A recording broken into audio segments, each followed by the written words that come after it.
The movie begins in Florida in the year 1980. A girl is shown walking in some settlement near the woods. She comes by a lake and sees a lady sitting there and singing. The girl approaches her and the lady shows her the hat she is wearing. She then tells the girl to reach inside her hat because it is magical. The little girl does, and she takes out a purple flower. Then she sees several mysterious people appear in the woods, all lined up and looking in their direction. They then start walking towards them, and they, along with the magician lady, take the little girl against her will. The scene changes to show a big building in the snow, the Overlook Hotel. The point of view follows around a little boy, Danny, as he rides his small tricycle through the hallways of the hotel. He then stops and looks at a room with the number 237 on it. An old and grotesque lady then peeks out through the darkness of that room. After that, Danny wakes up from that nightmare in his bed. He walks at night to the restroom, but when he gets there, he gets scared and runs out. His mother comes behind him and comforts him. Back in his room, she continues to comfort him, but he has his thumb in his mouth and will not speak. The scene changes to Danny and Rick Halloran sitting on a bench outside. Rick speaks to him, and even does so telepathically, a phenomenon called shining. Danny tells him that he will no longer use shining himself because it is dangerous, and Rick tells him that no one shine like Danny. He then tells him a story about how his grandfather had a darkness in him, like Danny's father. Then Rick gives Danny a special box. He tells him that one day he will build one just like it for himself. Danny then gets up from the bench and hears his mother calling his name. We see that Rick has disappeared. He is not a real person. Danny's mother comes to him, looking scared, while she hugs him. A poster is shown hanging nearby of a missing child. It is the little girl, Violet, from the start of the film. The next scene shows Danny watching TV with his mom. He gets up and goes to the restroom. When he enters, the old and grotesque lady from room 237 is shown standing in the bathtub. But Danny closes the door while being inside, unafraid this time. We then hear a loud yell take place, and then Danny comes out and joins his mother on the couch. After that scene, a man wakes up in bed. He sees a naked female lying next to him, and then he goes to the toilet and vomits into it. While he does that, the year 2011 is shown, and so is the state of New Jersey.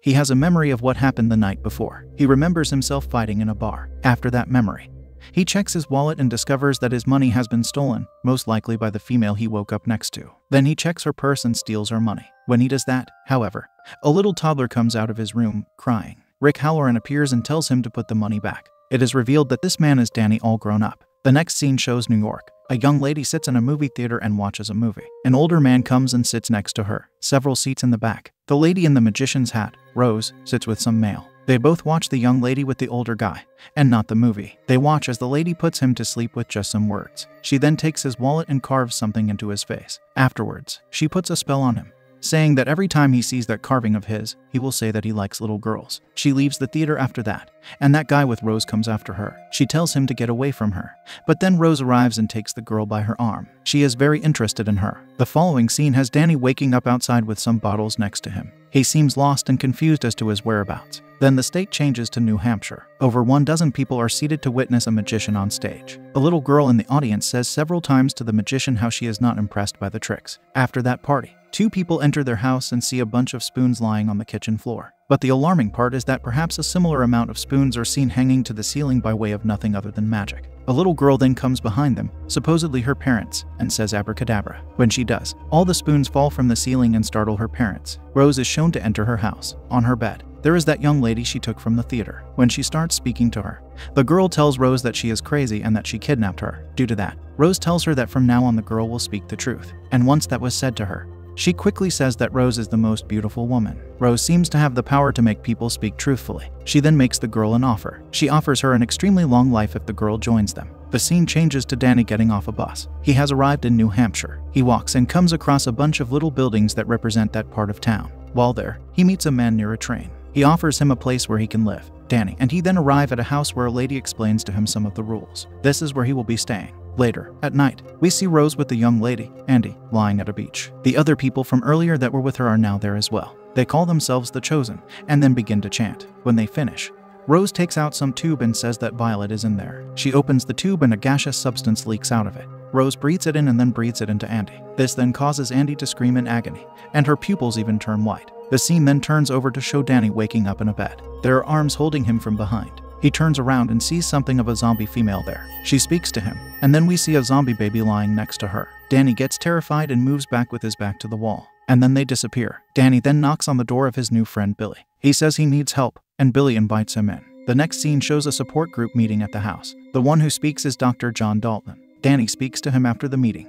and mentions how he lost his watch in a specific place. John is kind of taken aback by this information, but the next scene shows him and Danny sitting in John's office, and John asks him how he knew about what he said. Danny says that it was a kind of intuition. Andy is then seen at the beach, along with her. The rest of the chosen ones are there too. Rose comes to her, and Andy asks her if she is still human. Rose asks her if she really even cares. After that, we are shown Danny mopping the floor. He sees a cat enter a room, and he goes after it. He then sees it lying at the foot of a bed where an old man lies. The old man calls Danny a doctor, but Danny denies that he is one. Then the old man says that he will die. He expresses his fear of death to Danny, saying how he does not know what to expect from it. At that point, Danny uses the shining on him. He communicates to him telepathically and says how he is just going to sleep, that there is nothing to fear. The old man calls him Dr. Sleep for comforting him. Afterwards, he claims to see his wife. And finally, a gaseous substance leaves his mouth that Danny is able to see, quite possibly his life essence. Then Danny goes back to his room. As he takes his shoes off, he sees something written on the blackboard. There is the word hello written in chalk, but he has no idea who could have written it.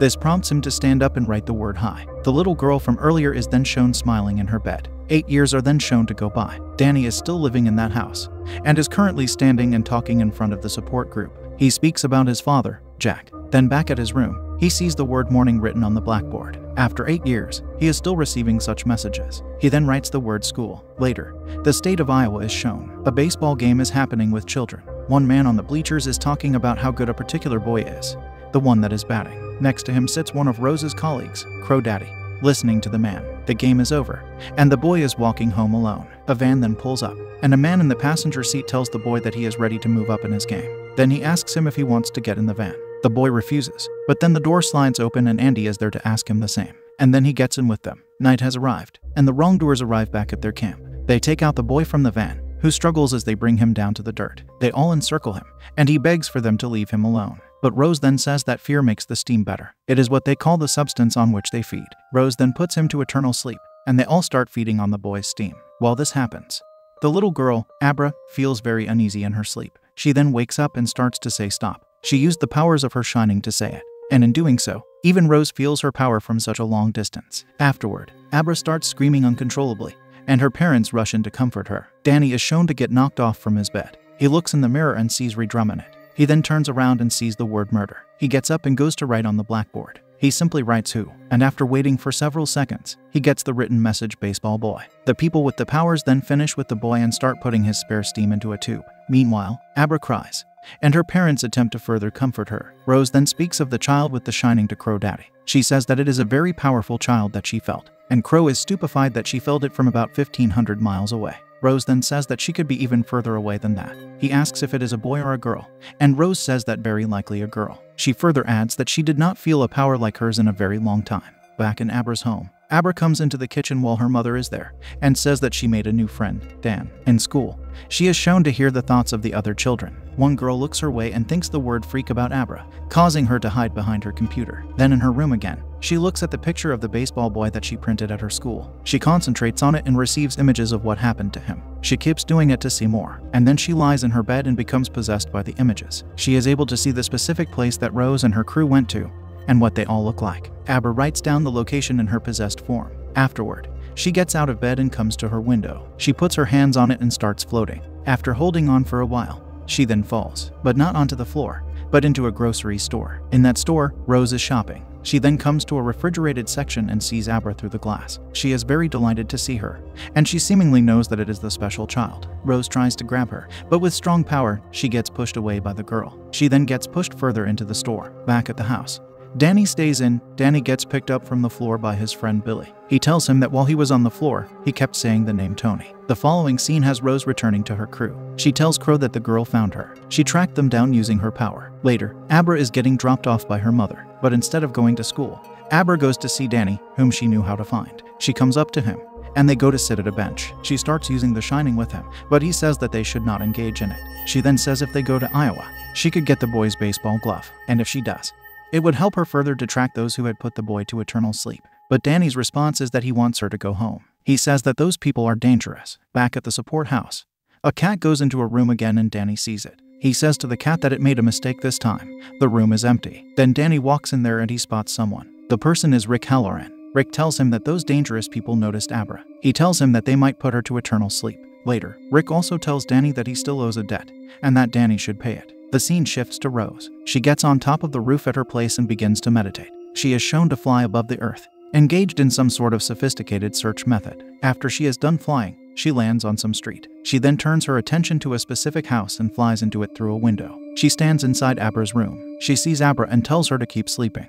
Afterwards, Rose sees a wall of filing drawers. They are representations of the mental files that Abra keeps. Rose then goes searching inside of them. But Abra stands up from her bed and slams the drawer into Rose's hand. Abra looks different, with blue hair and non-existent eyes. She then starts walking towards Rose, who for the first time looks very scared. And then Abra starts looking into Rose's mental files. Rose screams and panics, and eventually takes her hand out of the drawer that jammed it. But after that, Abra tosses her out of her window and sends her flying hundreds of miles back to where she came from. Rose lands on the roof, and then from there, she is humiliated further by falling onto the dirt. Crow and Andy come to her aid. She tells them that the girl got into her head. We then see Abra telling Danny how she got into Rose's head. Danny does not seem too fond of this.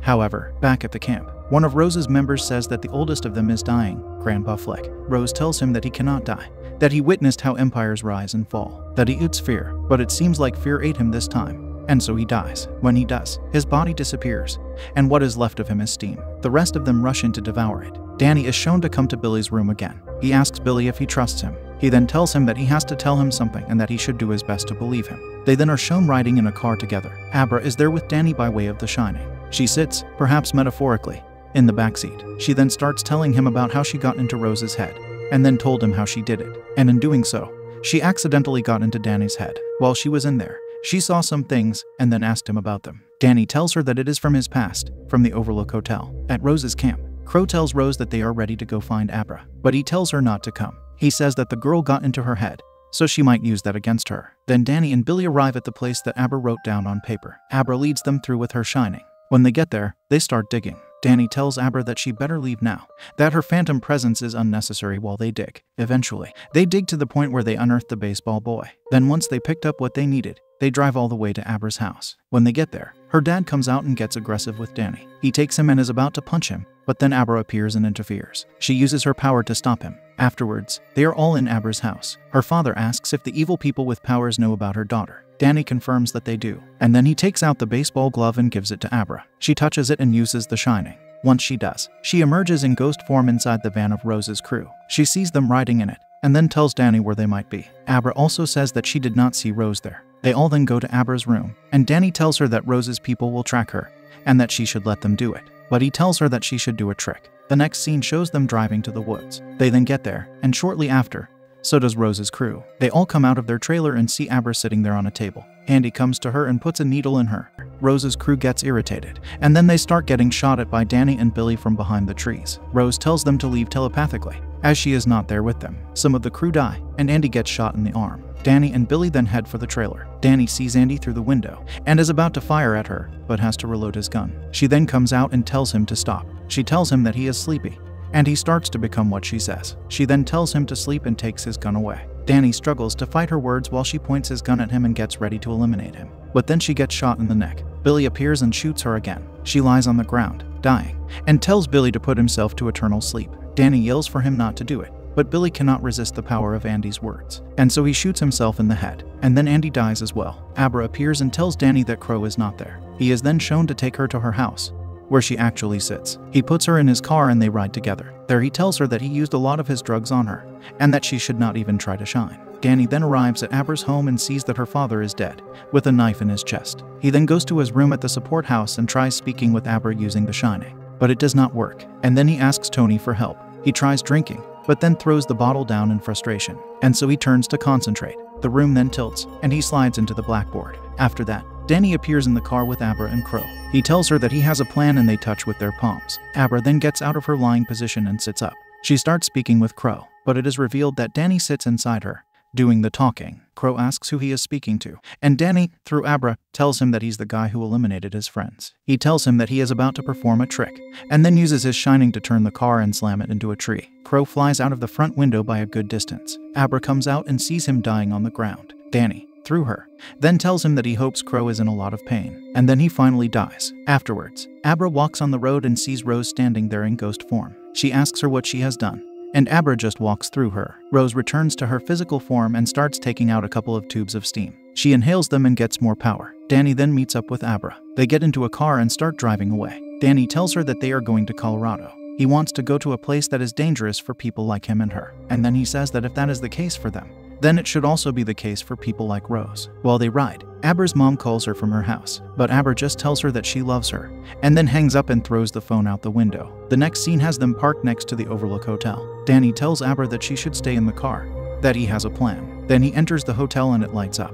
We see Danny walk in many places as he reminds himself of the place. Eventually, he enters the room where he originally wrote Redrum. He peeks through the hole in the door and gets a vision of his mother screaming while the axe broke through it. Danny then walks a hallway and enters the ballroom. He sits at the bar and gets greeted by Lloyd the bartender. He pours him some alcohol in a glass, and then Danny starts saying that the bartender is not Lloyd, but instead his father. The bartender denies it. Danny then speaks about his mom dying, and asks if the bartender cares about any of this. He is stupefied that he does not, and says that she was his wife. But the bartender continues to deny it. He then says to Danny that the mind is like a blackboard, and the drink is the eraser, and then he asks him if he will drink it. Danny refuses to, and the bartender hits the glass with force, shattering it. He then disappears after that. Abra then shines to him and says that Rose has arrived. Danny goes to Abra, and they both enter the Overlook. Once inside, Abra tells him that this place is sick. After some minutes, Rose enters the place as well. She walks near the elevators and sees an enormous amount of blood gushing through to the floor, but it does not seem to bother her. She then enters the typing room and sees Abra and Danny standing on the stairs. Danny is wielding an axe. He tells her that she does not know where she is, and then they both use their shining on her. In doing so,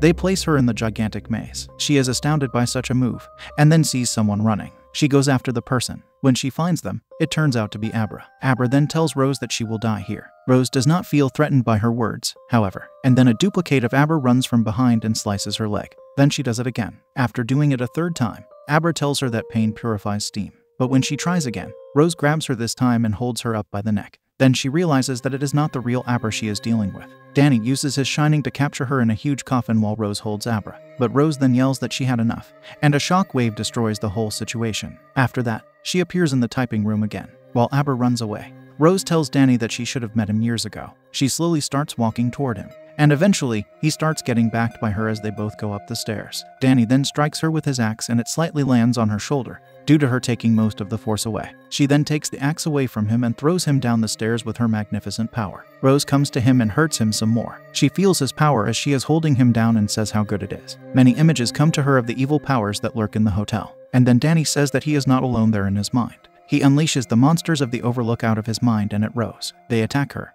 And as powerful as she is, she cannot fight all of them. So they end her life and then devour her steam. But unleashing them came with a price. They then went after Danny. Abra runs in the hallway, where she then encounters the twin ghost little girls. From the other end of the hallway, Danny appears with an axe.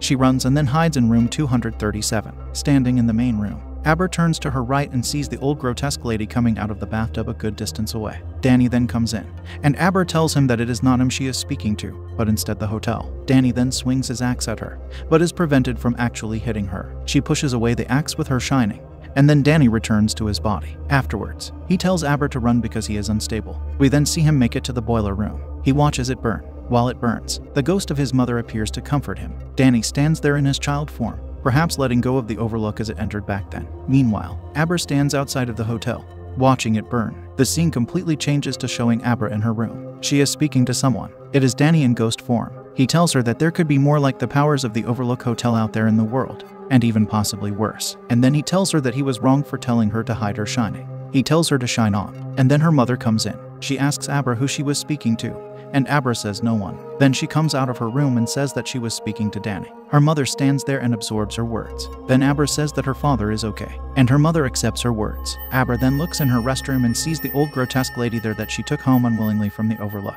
She goes into the restroom along with her, and possibly did exactly what Danny did almost 40 years ago, locking her in a coffin.